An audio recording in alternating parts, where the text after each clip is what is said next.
just as ardently worked at establishing the occult Jesuit-inspired system of Adolf Hitler's Nazi Germany. And according to the Jesuits, their own house organ, La Civiltà Cattolica, they say fascism is the form of government that comports most with the Roman Catholic Church. So fascism is internationalist, it's expansionist, it's dominated by monopolistic corporations that the Knights of Malta own, and it talks about God, quote unquote. Communism, on the other hand, is internationalist, it's expansionist, it's oppressive, it has concentration camps just like the fascists, except it denies the existence of God. The only difference is in its religious confession. Other than that, both systems are identical. And it goes back to the maxims that extremes meet. So fascism and communism are both run by the Jesuit order. Openly, the Jesuits back fascism. Secretly, they rule communism. And they control both leaders at the same time and coordinate their political moves to benefit the Jesuit order. The Jesuit Edmund Walsh says in his book, Total Empire, that the fall of the Russian Empire was the greatest single event apart from the fall of the Roman Empire in 476. That's how much the Jesuits wanted this. They said that if we do not succeed in this, it would be as though we lost the Reformation.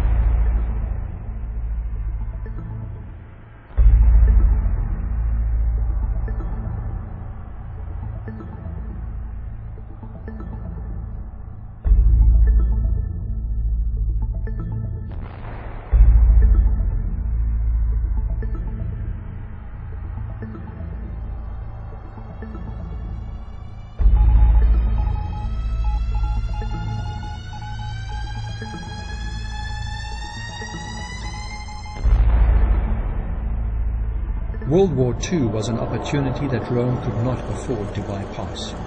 While she secretly supported Hitler, she was also actively involved in trying to establish herself in Croatia.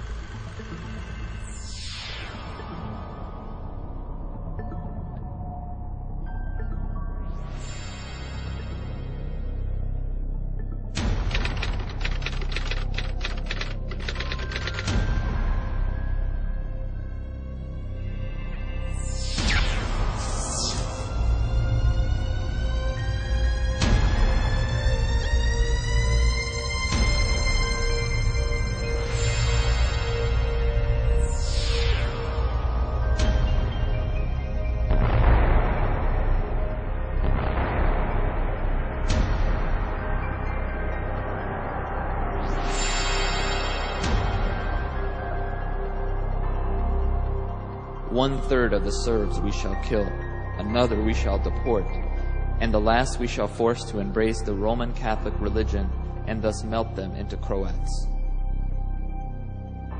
Corpses of children starved to death in the notorious concentration camp of Jasenovac, one of whose commandants had been ordained, a Franciscan monk, Father Filipovic.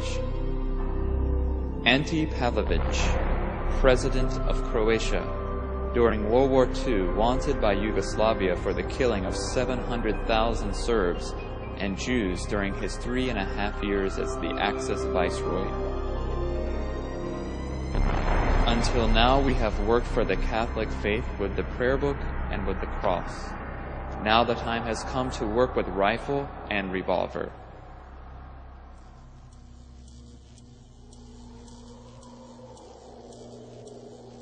When asked if she could explain why the Catholic atrocities of the war were not as well known as those of the Nazi ones, she responded, "Nazi Germany is no more. The Catholic Church is still here with us, more powerful than ever, with her own press and the world press at her bidding. Anything published about the atrocities in the future will not be believed."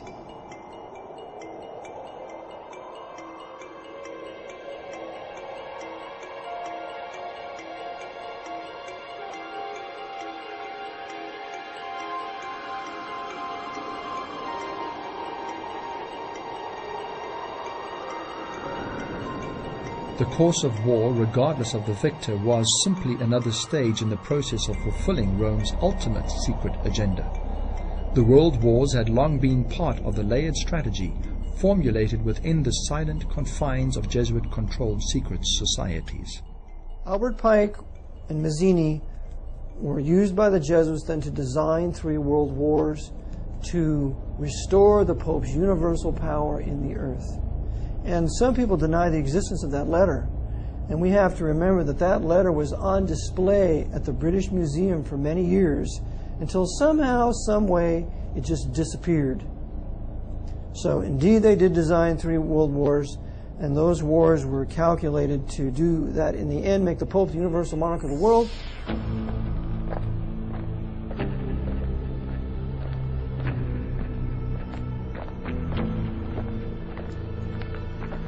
The aftermath of war presented Rome's global henchmen with a golden opportunity to institute another mechanism that would take the world one step closer to a global New World Order.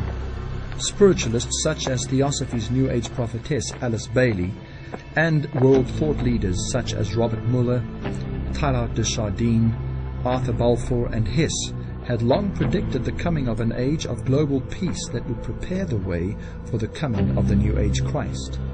The establishment of the United Nations was immediately recognized as the tool for accomplishing this end. It was clear to those at the helm of the UN's mission what their ultimate purpose encompassed.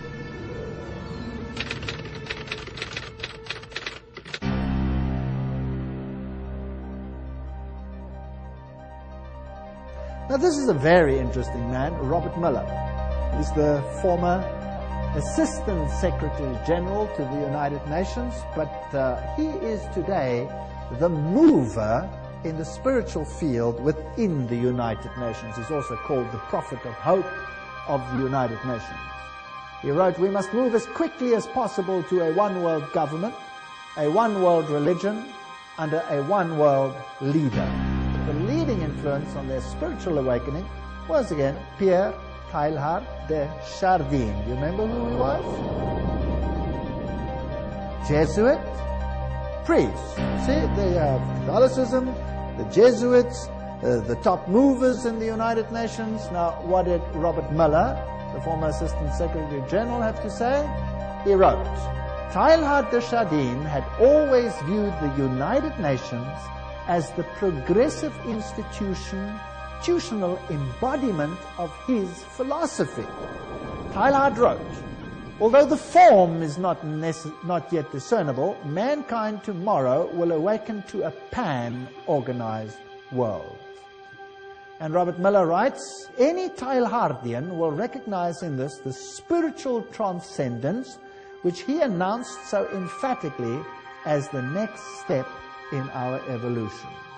A general convergence of religions upon a universal Christ who satisfied them all." That's what Teilhard de Chardin said, Christianity and evolution. This is his quote. His quote. So a convergence of religion that satisfies them all. And he saw the United Nations as the embodiment of this philosophy. That seems to me the only possible conversion of the world and the only form in which a religion of the future can be conceived. Robert Muller writes in World Core Curriculum the following. Now this is stunning. "The underlying philosophy upon which the Robert Muller School..." Now what is the Robert Muller School? We'll have to come to that. Robert Muller School is the education program for the entire world as will be enforced by the United Nations. That's scary. Let's read on.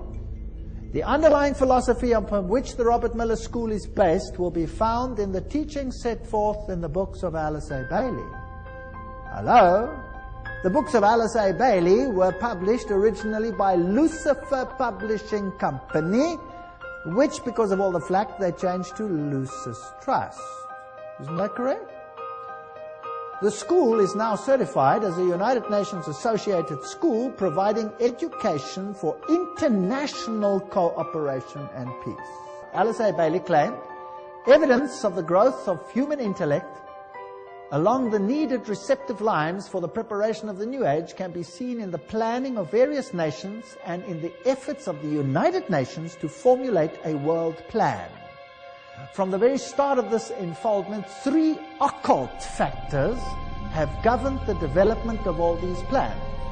Within the United Nations is a germ and seed of a great international and meditating reflective group. A group of thinking and informed men and women in whose hands lies the destiny of humanity. While the UN became the visible institution for accomplishing global political security through the creation of its global one-world government, Rome, on the other hand, enthusiastically put into motion her agenda to unify, through the ecumenical movement, the various Christian denominations and, finally, when the time was right, to lead them and ultimately all faiths back to Mother Rome. And of course, behind the scenes, always, you have the papacy. And then the churches come together in Assisi in 1986. And at Assisi, all the religions of the world paid homage to the Pope. He became all things to all men: Islam, Hinduism, Zoroastrianism. In 1999, with the Dalai Lama by his side in Rome, 2,000 religious leaders paid homage to him. And they all agreed in condemning who? Christian fundamentalists who abuse speech and whose efforts at converting others incite hatred and violence. All present were in accord on 2 key points. John Paul II was endorsed by consensus as the planet's chief spiritual overseer, and religious fundamentalists who refuse to go along with the global ecumenical movement are to be silenced. They must be denounced as dangerous extremists full of hate. And then they come and bow down and pay their homage according to the inscription we just read. And the rock band is Italy's band. Music. 3 candles. Masonic ritual. At the Vatican Square.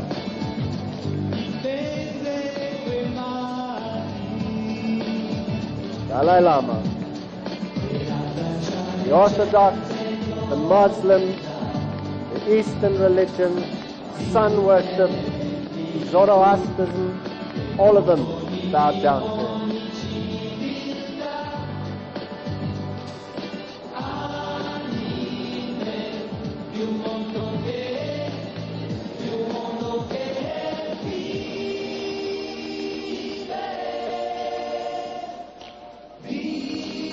Japanese Buddhism, Orthodox.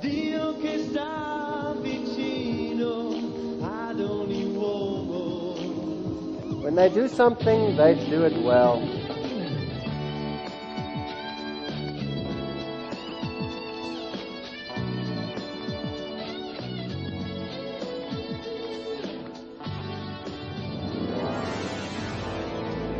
The second beast of Revelation 13, the USA, that rose up out of the earth, was rapidly losing its lamb-like qualities. A Protestant nation that had established itself on principles of religious freedom and justice for all was now reaching its hand across the Atlantic to grasp the hand of Rome. That which would have been unthinkable to America's founding fathers was now becoming a reality.